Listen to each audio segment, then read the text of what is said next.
2 years ago, I began a process of applying to be a lead pastor, teaching pastor at another church. And it didn't go well.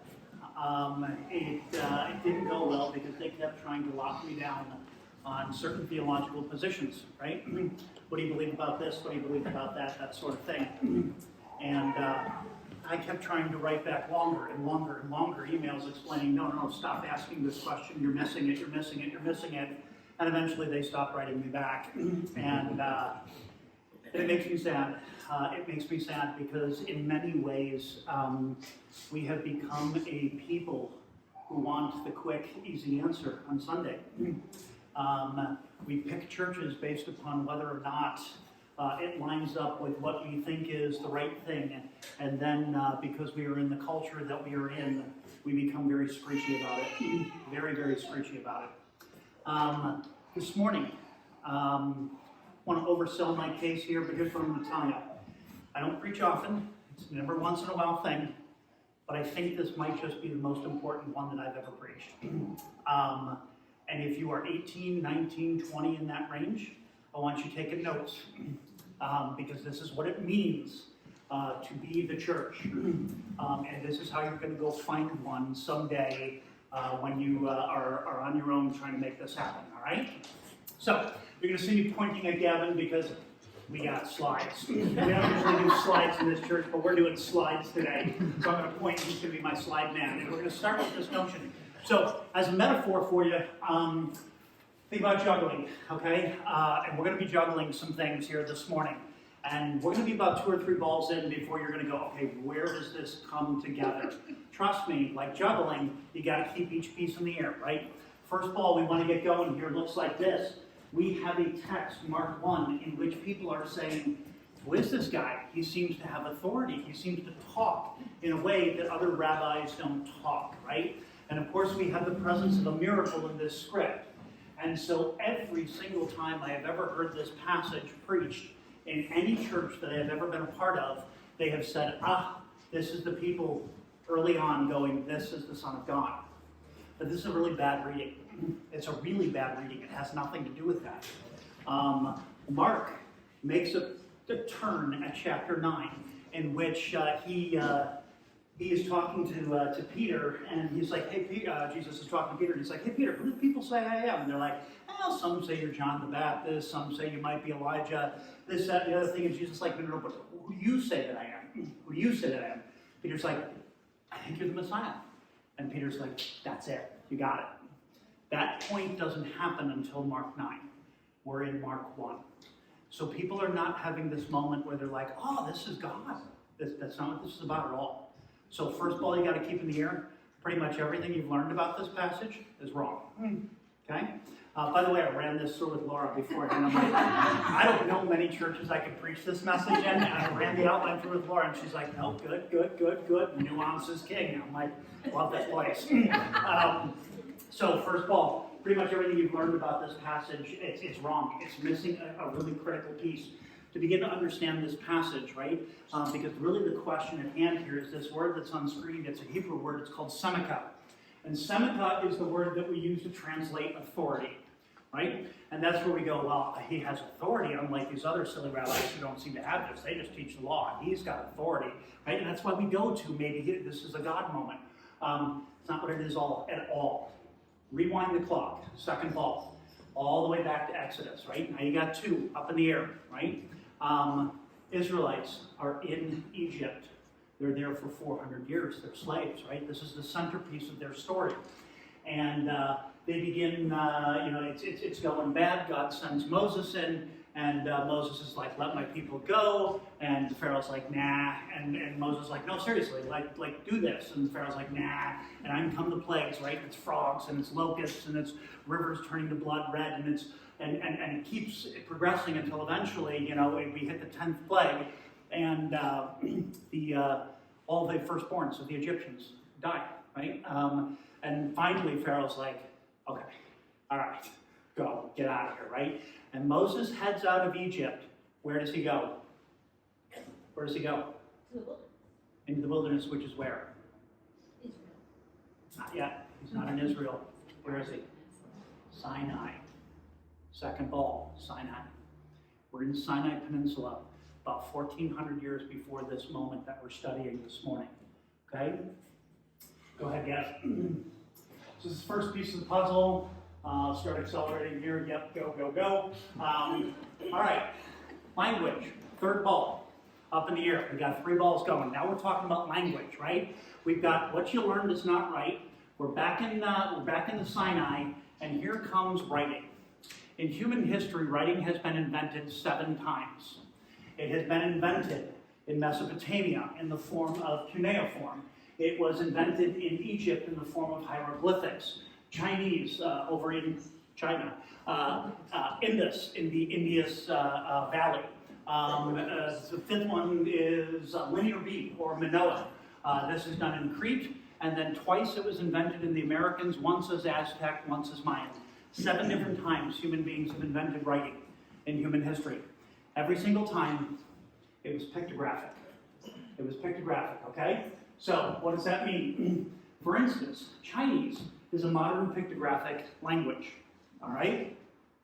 There are 7,000 characters in Chinese, and we use those 7,000 characters to form 106,000 words, right? English language has about 85,000, if you're wondering. 7,000 characters to form 106,000 words. The language is so unimaginably complex that we consider fluency to be about 2,000 symbols. If you can master 2,000 of the 7,000, we go, you're fluent. That's how rough Chinese is. I took Chinese in college. I should be noted, I failed Chinese in college. But that wasn't a special class. I failed every class that semester with the exception of bowling. Here's the one thing I remember in Chinese. Throw it up, yeah? That right there, it's the word for 3 or many. Starts with a medium line, a short line, and a long line. That is the symbol for 3 or many. What looks like an exponential curve up, followed by a footer that has kind of a flourish at the end. That's the symbol for people. Got a vertical rectangle with a line across the middle of it. That's the sign for sun. Put these 3 symbols together, you finally get the word spring. It's the one thing I can still do in the Chinese language. Okay? Kelly, how long do you think it would take you to learn 2,000 symbols? I have no clue. No clue. I'm not sure you're able to Duolingo in French, so Right? yeah. How long do you think it would take? Years. Years. This is not something that you do in a semester. Somebody should have told me that. This is not something you do in a semester. This is something that is phenomenally difficult. Every time human beings created language, all 7 of the original are pictographic in nature.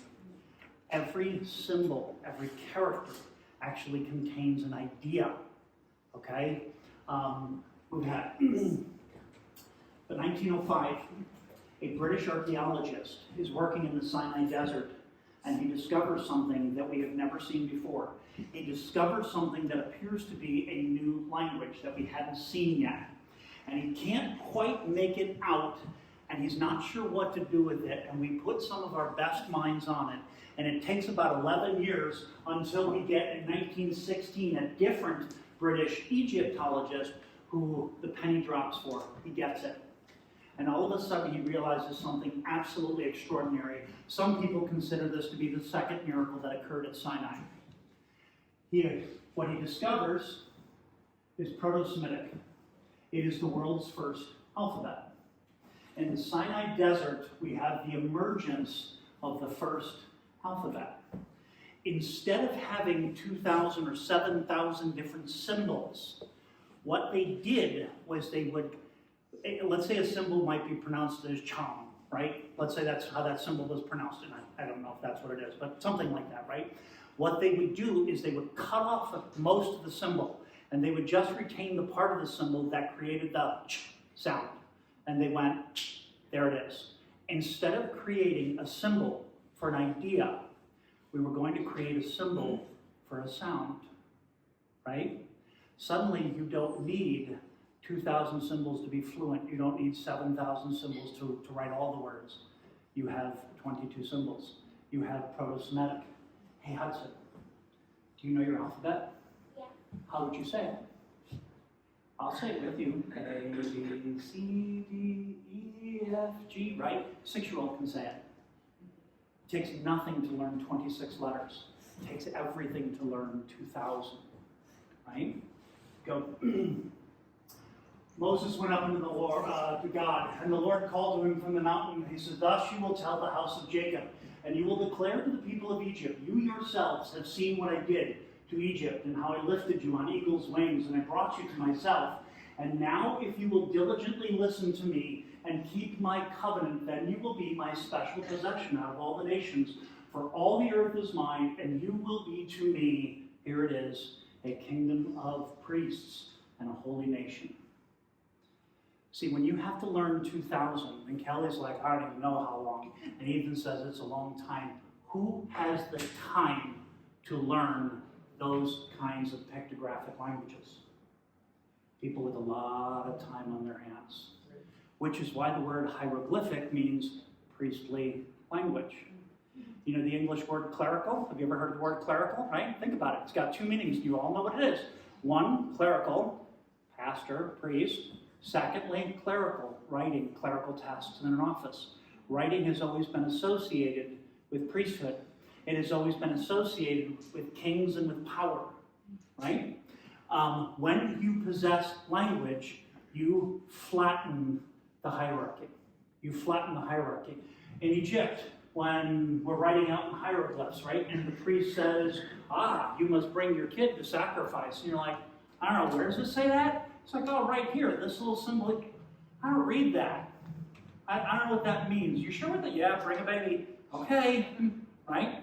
When the king issues the decree and he's like, "Hey, taxes are up to 80% this year." Really? 80%? Where does it say that? It's right here. Trust me. It's right here. Right? When you need 2,000 languages for even the base fluency, what you have is elite possessing power and the masses possessing nothing.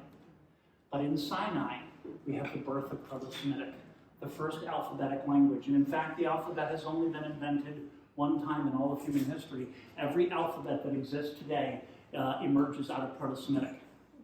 The Hebrew there is Aleph, Bet, Gimel, Dalad, right? The Greek version, Alpha, Beta, Gamma, Delta. You can hear it, right? Ours, they're A, B, right? We throw C, D, E, F, G. There it is, right? We do a little reordering from time to time and where they are. Every alphabet descends from this. It is the language of the people. There is no longer an elite priestly class who tell you what God wants.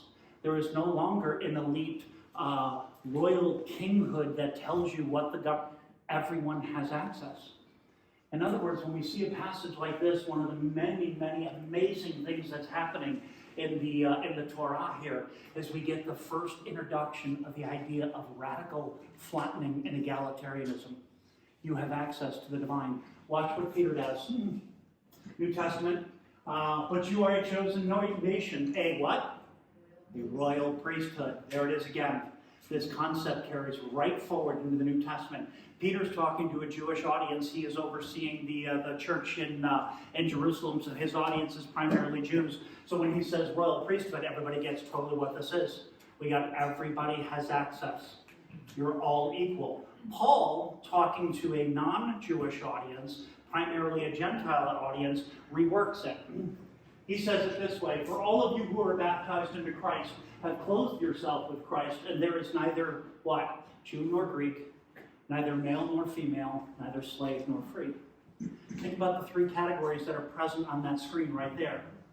In one stunningly egalitarian statement, he eradicates ethnic differences, he eradicates gender differences, and he eradicates socioeconomic differences. He says, "I don't care what race you're from, I don't care what your gender is, and I really don't care how much money you make. You're Bill Gates, that's fine. You haven't had 2 pennies to rub together for the last 10 years, you're fine. You're actually you're equal here in standing before God." There is no other statement in all of the major world religions that comes anywhere close to the radical egalitarianism that we see in passages of this nation. You are called to be a royal priesthood. You are called to be a nation of constitutional scholars. For the first time, Torah, the words of God, is present to you. You can access it. You can do anything you want with this. You're no longer waiting for the guy up on high to tell you what this means. You can do it. Pictographic is the language of the elite. Alphabetic is the language of everyone. Now, in Judaism, and this is a very, very important point to make here. In Judaism, they argue differently than we argue in the West. They argue differently than we do as children of Greek Western tradition. In Judaism, they begin with a simple premise. Truth in heaven is not the same as truth on earth. What does that mean? It doesn't mean that truth doesn't exist. It acknowledges that there is something true that heaven has access to. It just means that you and I are kind of dumb. And we don't have the view that God has. And while we like to think that we have the view that God has, we don't. Right? There are things that cause me to see things differently than maybe he does. And so they start with a simple premise that says, listen, truth in heaven is not the same as truth on earth. So number two, every voice must be heard. There's that kingdom of priests. Every voice must be heard. Everyone has a say in terms of determining what this text is going to mean. And the third piece that they go to is this. The conversation must continue lest violence erupt. That's where we are in our culture today. I know what's right now. I know what's right now. I know what's right. Until we're lighting things on fire. Right? And the Jews go, no, stop. You're too Western. You're too Greek. You keep talking as if everything is a 1 or 0, black, white, right, wrong, true, false. You've got binary constructs to your thinking. You don't have access to truth in the way that you do if you were God. So recognize your own limitations and make sure that every voice at the table is being heard. And you keep going with the conversation, because if you stop, violence comes. So it means that a 60-year-old has to sit with a 20-year-old and go, how do you see the world? And the 60-year-old's like, come on, seriously, that's all you got? That's what we're thinking, Riley. But it's okay. Because we recognize that in 20, you are experiencing this world in a different way than I did in the 90s. You're a child of the 2000s, right? You're seeing the world through iPhones and social medias and pressures that simply didn't exist for me, right? You do have a different experience. And therefore, when you read the text, you see different things. You're part of the conversation. I'm part of the conversation. And we've got to keep talking about it. Now, of course, this raises the question, well, how do we ever decide what's true? And now we finally get back to this Hebrew word of Semikhah. Semikhah is the word that we use for authority, all right? And in the ancient Jewish world, Semikhah was something that was bestowed upon you. How many of you know that Laura recently went through ordination? We know that? Okay, right? Semikhah, in modern Hebrew, we would use that word to describe what happened to her, ordination. That it would be a one-to-one parallel. That's how we use it. In the ancient world, a little bit different. She wouldn't have passed, at least not that I know, because a couple of things had to happen in order for you to get Semikhah as a rabbi. Not every rabbi possessed it. One, you had to be in the presence of miracles that were attributed to you. See, the presence of the miracle in Mark 1 has nothing to do with his divinity. They believed that a rabbi who had brought about a miracle might possess this authority. Secondarily, if they were going to give it to you, there had to be 3 different rabbis, one of whom already possessed Semikhah, had to look and go, okay, I think she's got it. See, so she failed the first test. You have any miracles that we know about? She's got no miracles that we're aware of. So she can't have it, all right? But Jesus did. This is exactly what's happening here. Somebody recognized prior to this incident that they're like, oh, this is a different kind of cat. This is a different kind of dude. We think he's got it. And somebody gave it to him and said, yeah, you have this. So what is this? This simply means this. If I asked you, do you think that we should redistribute all of our money to the government and let them pass it out all freely among everybody? And I asked somebody over here that same question. You might say, oh yeah, right, let's do it. Let's make the rich pay their piece, right? Redistribute wealth. You might be a full-on socialist. And over here, somebody's like, no way. I work for this money, libertarianism all the way, conservative, Republican, let's go Trump, right? You're going to get those takes, right? And that's the kingdom of priests. Everyone should have a take. The conversation needs to continue, but eventually we have to figure out a way to actually live together. And you can't make everything always work for everybody. So eventually a ruling, a halakhic ruling, needs to be made. And a rabbi who possesses Semikhah is allowed to make that halakhic ruling. He goes, listen, I've heard all the voices. For this community, for right now, this is how we're going to do it. Now, what they do differently than Christians, and you should hear this. This is why I'm talking to you who are 18, 19, 20, 21. I got a set of books at home that are about this wide. It's called the Babylonian Talmud. During grad school, I read this thing, right? This thing is a beast. What they did that we don't do is they made sure to record every part of every conversation. And they didn't care whether or not they agreed with the argument. They went, that argument must be trying to defend something, so it gets put in. As Christians, we started to do that with our New Testament. You can see hints of it. If you're wondering where you might see it, go try to look up what happens when the new heavens and the new earth come about. You'll suddenly start getting Peter talking in one way, Paul's talking in another way, and when you try to stitch these things together, it does not work. One looks like creation is renewed, beautiful, all like this. What we have here will just be renewed in a wonderful way. Others are like, it all gets burned to nothing and God creates out of nothing again, right? It can't both be true. We started keeping both the conversations, but really early on we became heavily influenced by Pauline theology in the Greek church and in the Greek-Roman world. We weren't interested in a kingdom of priests, we were interested in hierarchy and power. And so what did we do? We locked in on what was the meaning, and we got rid of all the other conversation. We got rid of it. We weren't interested in the conversation anymore. It was gone. All right? Who do you say I am? Peter replies, the Christ, the Son of the living God. And Jesus answered, blessed are you, Peter, for flesh and blood has not revealed this to you, but my Father who is in heaven. And I tell you, you are Peter, and on this rock I will build my church, and the gates of hell shall not prevail against it. Here it is. And I will give you the keys of the kingdom. I will give you Semikhah. And whatever you bind on earth shall be bound in heaven, and whatever you loose on earth shall be loosed in heaven. Have you ever heard somebody try to fumble their way through that passage and you're like, I got no clue? Does that mean when we decide something, we determine what's going on in heaven? And the answer is yes, in a sense. It means heaven respects the attempt that we make to bind certain things and to loose certain things. Think about that. God's actually sitting up there and going, okay, so you've all had your conversation, you've had your say, you've had your peace. You think this is the way it should be. Okay. For you guys, this is the way it's going to be. It's about the formation of a moral conscience. It's about the formation of a moral conscience.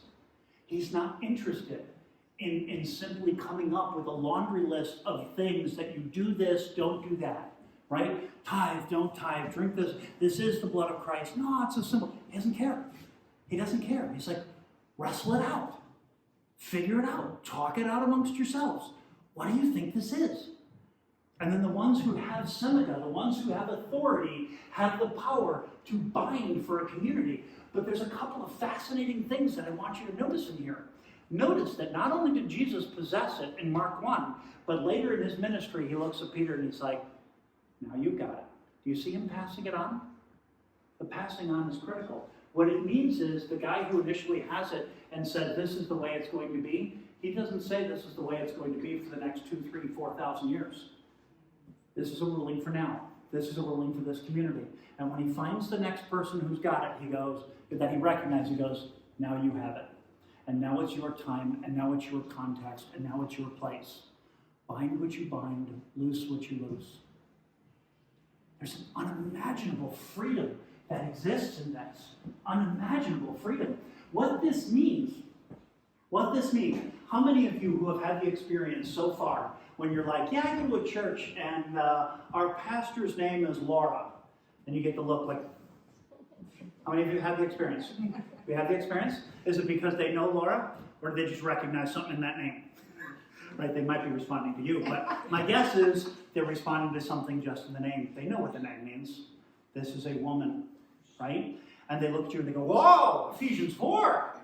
Ephesians 4, I do not permit a woman to teach, right? And so they start going screechy this way, right? And then the egalitarians come, and because they're still human like everybody else, they start screeching back, and they're like, no, but you don't understand, right? Going back and forth.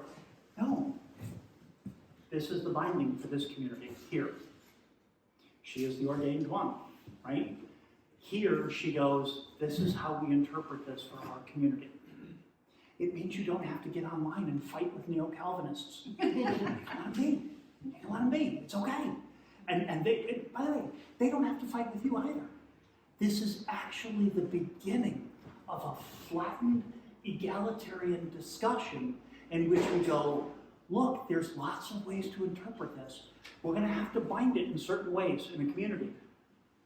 She's doing that, right? She's pulled together a group of people who help her do this, right? And they work together to try to go, what's right, what's wrong for Bethany Covenant, right? So if you come in here and you're like, yeah, I'd like to talk about Allah today, right? Not just in like a historical context, but I think it's time we start worshiping. They go, no. That's not this community. That's not it. We've got boundaries here, right? That's outside. But it also means that the church, if it's done in the right way, as a kingdom of priests, as a priesthood of all believers, as a royal priesthood, as a place where there is neither Jew nor Greek, neither male nor female, neither slave nor free, if it is done in a way that we recognize that the authority to make decisions is given to a certain person and going, lock it in for this community for right now. It means 50 years from now, you might show up at Bethany Covenant and they're like, you know what? We went through a phase, man, and we just decided that we're down with just a men-only thing. It could be. And they might bind it in that way. And your job is not to burn the place down. Your job is to go, got it. There's that freedom to create. There's that freedom to build a moral conscience. But in some ways, it ties to this next piece, and I love this. One of my favorite passages of all time. It comes out of Romans. As for the one who is weak in faith, welcome him, but do not quarrel over opinions, right? If we were to write that in modern vernacular, it's get off Twitter, right? Do not quarrel over opinions. One person believes that he may eat anything, while the weak person only eats vegetables. Let not the one who eats despise the one who abstains, and not let the one who abstains pass judgment on the one who eats, for God has welcomed him. Who are you to pass judgment on the servant of another? One person esteems one day as better than another, Sabbath, right? And while another esteems all days as being alike. Each one should be fully convinced in his own mind. You're forming a moral conscience. That's the kingdom of a priest. You have access to the text in the same way that I do, in the same way she does, in the same way they do back there. You all have access to the text. Form your moral conscience, right? The one who observes that day observes it in honor of the Lord. The one who eats in honor of the Lord, since he gives thanks to God, while the one who abstains in honor of the Lord and gives thanks to God. Why do you pass judgment on your brother? Or you, why do you despise your brother? For we will all stand at the seat of judgment together. Listen, this is another way of saying, chill out. It's okay. If that group reads Ephesians and for whatever reason they go, we think that's the thing, we think we've got the right reading. God bless. Do your community. Do it well. Shape it in a Jesus-honoring way. If this community says, I think women can be priests, fantastic. Honor Jesus. Do it well. Do it unto him, right? But the interesting thing is here in Romans 14, notice what he says. He says, don't put your thing onto somebody else. Stop it. It's your thing. It's your moral conscience. Stop fighting. It's not binding for him. It's not binding for him. Romans 14 becomes a way of quietly whispering to you, you don't have Semikhah. You might want it. You might think you possess it, but you don't have it. You're just part of the kingdom of priests. That's it, like me. Right? Nobody's ever ordained me. Nobody's ever given me the right to make these sorts of decisions and stuff. You're just part of the kingdom of priests. Let your voice be heard. But then, listen to the other voice. And then figure out what that community among you is doing. And when they say this is how we do this, recognize that Christ himself gave that authority to Peter. And he says to him, what you and your disciples, the passage continues, what you and your disciples bind will be bound, and what you loose will be loose. And near the end of his life, Peter would have passed it on to somebody else, and somebody else, and somebody else. And it's not anarchy. It's not an invitation to anarchy. What it is an invitation to theological freedom. It's an invitation to theological freedom. So how do we go about determining what is right or wrong, true or false? Are we all just free to make our own decisions now? Can we just make it mean whatever we want it to make? How do we know? How do we do it? I want to give you a metaphor. Go ahead, Gavin. And it's Lego. This is the set for the Saturn V rocket. I would be remiss if I didn't point out that there are exactly 1,969 pieces in the set. 1969 is the year that we set up the Apollo. I love the fact that they paid attention to that detail. Somebody in there was like, no, we can't use that piece. We got to use 2 pieces to get to 1969. I love everything about that, right? But some of you, when you learn to build Lego, you dumped out your box, you got your bags all up there, and you got your instructions, right? And some of you do this. You build the rocket. You open the instructions, you put the pieces together, you start stitching together. This is a very Christian way of doing things. It is. We've got the instruction manual, we know what the rules are, put the piece, do the thing, right? Some of you begin to go, wait a minute. Did you know that you can buy aftermarket lighting kits? Then you can build your lighting kits right into that Saturn V rocket, and suddenly your engines glow, and that's awesome. It is. And you start to free build. Some of you take the pieces in that set, and you're like, I wonder how many other rockets I can build. And you start building rockets left and right. Like, instructions are gone, man. I'm building rockets, and you got a rocket garden going on, right? Now, if you were to take those pieces and you were to try to build a tree, that's not going to make a very good tree, is it? There's not enough brown. There's no leaf pieces in there, right? Nothing look woodsy about that, right? I want to suggest to you that Lego actually works really well here for this discussion. Because you see, the Lego bricks, in some ways, confine you to what you can actually build, right? If I take that set and try to build a tree, it's not going to look like a very good tree. And we're going to agree that at the end, no matter how good of a builder I am, that ain't a tree, man. That is not a tree. I have tried to make something out of its core components, something that doesn't work. Something that doesn't work.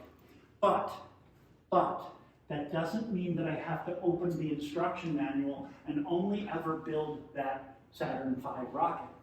With those pieces, I have a certain amount of freedom, and I can begin to construct different things. Think of Torah, the first 5 books, the Jewish books, right? Those are the Lego pieces. And Jesus is looking at you like, I gave you the bag of Legos, right? You got the bags, you got the pieces. Now you're free to build. You can build. Understand, some things you're going to try to build, that's not going to work well, and we're going to know, and it's obvious, and that's outside. That's not it. But some things you're going to build, and we're going to go, wow, that's really creative. I mean, I would not have, looking at those bag of Legos, I would not have necessarily thought to try to build some of those things that are in there. You know what I mean? Some of you are deeply Christian in the sense that you look for the instruction manual. You look for the right, wrong, 1, 0, black, white, true, false, and you try to build the exact model. But remember, Jesus says, I didn't come to abolish the law, I came to fulfill it. Yes. He didn't end Judaism, he extended it to the world, he opened it up to the Gentiles. So the Torah continues to form the basis of who we are, what we know about the divine, and how he is operative in this world today. And the things that we build with it need to reflect that. They need to reflect that. The Bible that you read, you know that we put this thing together. And the first time we actually decided to assemble a canon, we assembled it because somebody else was assembling a canon. They were trying to figure out which books go in and which books don't go in. The first Christian canon that was ever assembled was assembled by a guy named Marcion. And it turns out that Marcion was a raging anti-Semite, and he hated the Jews.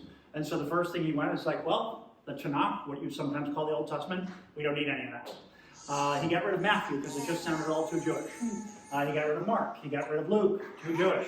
He's like, we got a gospel, it's called John, right? And he kept John. And then he kept the Pauline letters. And then he got rid of some of the epistles, the later pastoral epistles, because they were all too fuzzy and Jewish. And so the Marcionite canon is the first canon that Christians are like, yeah, we think that's it. And other Christians are like, whoa, we got a problem here, right? Because we're grafted in. We can't just cut out the Jewish stuff. And so we begin to propose canons, and we start going, okay, which books belong, which ones don't. It takes us about 300 years.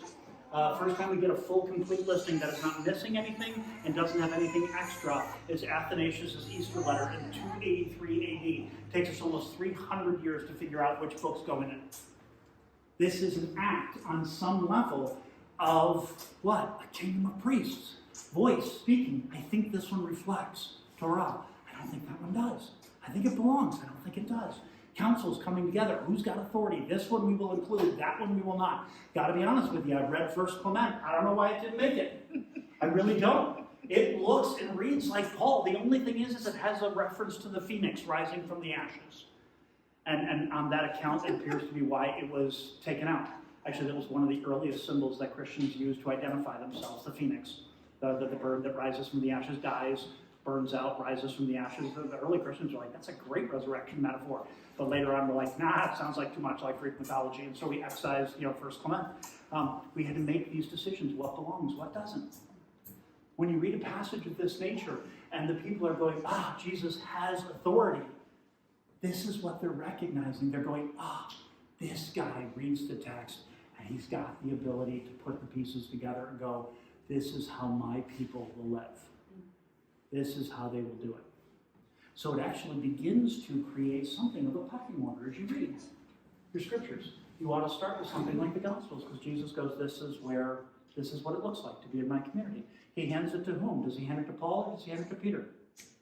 Gives it to Peter, which means the Petrine letters probably form the next core of how we ought to be interpreting the Gospels. It's never given to Paul. So Paul becomes an outer layer yet, commenting on the Gospels. How do we do it in churches? We use almost exclusively Pauline theology to determine what all of this means, right? It changes even how you read this thing.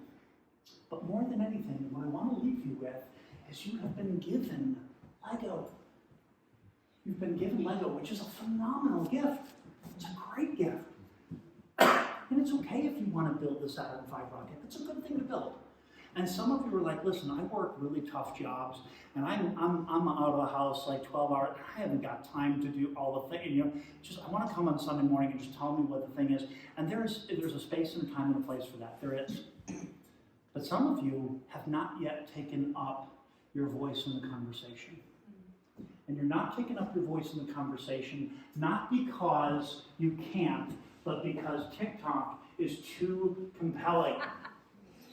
Because the TV you watch, the sports you play, the things that you do, it's just all too compelling to you, and you won't grab a hold of what you've been given, which is a seat at the table and a voice that says, how do you see this text? How does it move you? So someday when it comes time for some of you who are 18, 19, 20 to find your own churches, right? You're not here because mom and dad, and right, you're running your own thing. Can I just encourage you that if you go in constantly looking for the right one, right, the one that checks all the boxes, you're never going to find it. You're going to find things in your own spirit that you go, this isn't it for me. This doesn't work, right? That's okay. It doesn't mean that they're wrong. It means within their community, that's how they have attempted to pull the puzzle pieces together, right? It also doesn't mean that you ought to shut your voice and just go, well, I guess I'll just sit here quietly and angry for the next 50 years, stewing and going, well, that's not the God I believe in. No, it doesn't mean that either, because you are a kingdom of priests, and you're invited to the great conversation, and you're invited to be a part of it. Does that make sense? Does that make sense? It's a theology of freedom. It is not a theology of hierarchy. It is not a theology of thus saith. It is a theology that says, God has spoken, and what do you make of that? That's a very different thing. Very different thing. Can we close in prayer?